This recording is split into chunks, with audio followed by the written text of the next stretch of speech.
Shifting focus to Russia, where Vladimir Putin's war on the Russian opposition has reached its most decisive moment. Alexei Navalny, the man they say Putin fears the most, has been sentenced to 2.5 years in prison. The Russian opposition leader has been charged with violating parole. How? By staying in Germany after he recovered from being poisoned. Navalny was poisoned with a military-grade nerve agent called Novichok. He went to Berlin for treatment and blamed the attack on the Kremlin.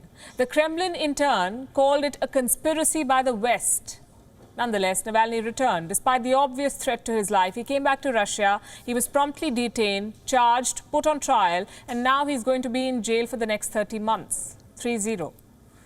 International condemnation is pouring in over this decision. The German Foreign Ministry is calling it a bitter blow to fundamental freedoms and the rule of law in Russia. They're demanding Navalny's immediate release. So is the United Kingdom. The UK's Foreign Secretary, Dominic Raab, has called for the immediate and unconditional release of Alexei Navalny. The French president has also spoken. Emmanuel Macron has said, and I'm quoting, "Political disagreement is never a crime and democratic freedom is not negotiable." And lastly, the United States has asked Russia to free Navalny immediately and unconditionally again, along with all the hundreds of Russian citizens who have been wrongfully detained in recent weeks. We are deeply concerned by Russian authorities' efforts, decision, I should say, to sentence opposition figure Alexei Navalny. Like every Russian citizen, Mr. Navalny is entitled to the rights provided in the Russian Constitution, and Russia has international obligations to respect equality before the law and the rights to freedom of expression and peaceful assembly. We reiterate our call for the Russian government to immediately, unconditionally release Mr. Navalny, as well as the hundreds of other Russian citizens wrongfully detained in recent weeks for exercising their rights. Back in Russia, there's fury on the streets. Hundreds of Navalny supporters are protesting. They're getting detained. The images are on your screen. You can see for yourself what's happening. The Kremlin has made it absolutely clear that it will not tolerate any demonstrations in Navalny's favor. More than 1,000 people were arrested on Tuesday alone. 1,000 arrests. More than 1,000 arrests in 24 hours.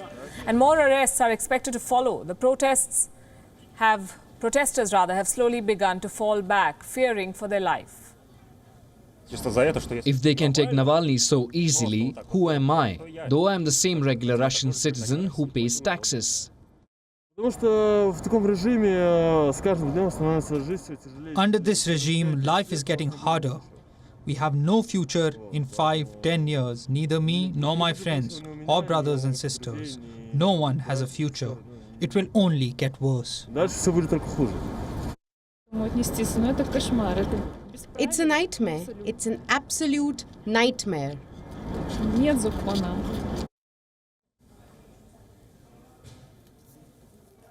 So with the Kremlin's fiercest critic behind bars, what becomes of the Russian opposition? It was already dying a slow death. The future looks even more uncertain. You see, Russia is what they call a managed democracy. On paper, it is formally a democratic country, but it functions as a de facto autocracy. Vladimir Putin's party, United Russia, has held a majority in parliament since the year 2003. The vote share has fallen over the years, but the party's grip on power has remained unchallenged. A total of 6 parties have members in Russia's parliament, which is the State Duma.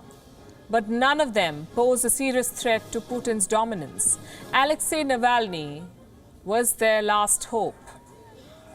And he's the only man to have offered a serious challenge to Putin's 20-year rule.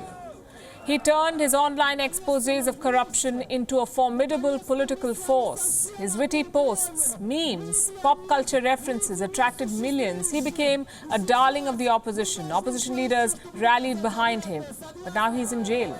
The opposition in Russia may soon go back to what it was, a dying species. WION is now available in your country. Download the app now and get all the news on the move.